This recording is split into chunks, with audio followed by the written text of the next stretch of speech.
The Awakening by Kate Chopin. Narrated by Aria Wilson. Chapter 1.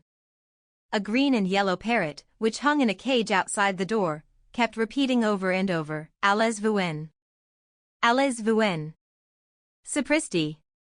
That's all right. He could speak a little Spanish, and also a language which nobody understood, unless it was the mockingbird that hung on the other side of the door, whistling his fluty notes out upon the breeze with maddening persistence. Mr. Pontellier, unable to read his newspaper with any degree of comfort, arose with an expression and an exclamation of disgust. He walked down the gallery and across the narrow bridges which connected the Lebrun cottages one with the other. He had been seated before the door of the main house. The parrot and the mockingbird were the property of Madame Lebrun, and they had the right to make all the noise they wished.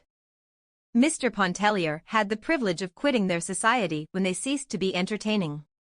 He stopped before the door of his own cottage, which was the fourth one from the main building and next to the last.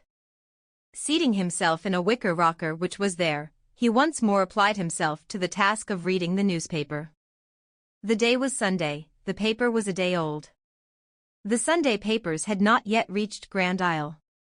He was already acquainted with the market reports, and he glanced restlessly over the editorials and bits of news which he had not had time to read before quitting New Orleans the day before. Mr. Pontellier wore eyeglasses. He was a man of 40, of medium height and rather slender build. He stooped a little.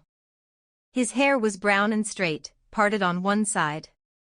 His beard was neatly and closely trimmed. Once in a while he withdrew his glance from the newspaper and looked about him. There was more noise than ever over at the house. The main building was called the house, to distinguish it from the cottages. The chattering and whistling birds were still at it. Two young girls, the Farival twins, were playing a duet from Zampa upon the piano. Madame Lebrun was bustling in and out, giving orders in a high key to a yard boy whenever she got inside the house, and directions in an equally high voice to a dining-room servant whenever she got outside. She was a fresh, pretty woman, clad always in white with elbow sleeves.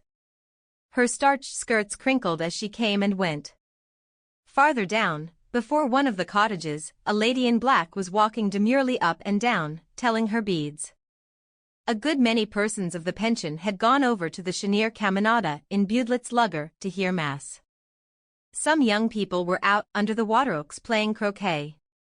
Mr. Pontellier's two children were there, sturdy little fellows of 4 and 5. A quadroon nurse followed them. Sample complete. Ready to continue?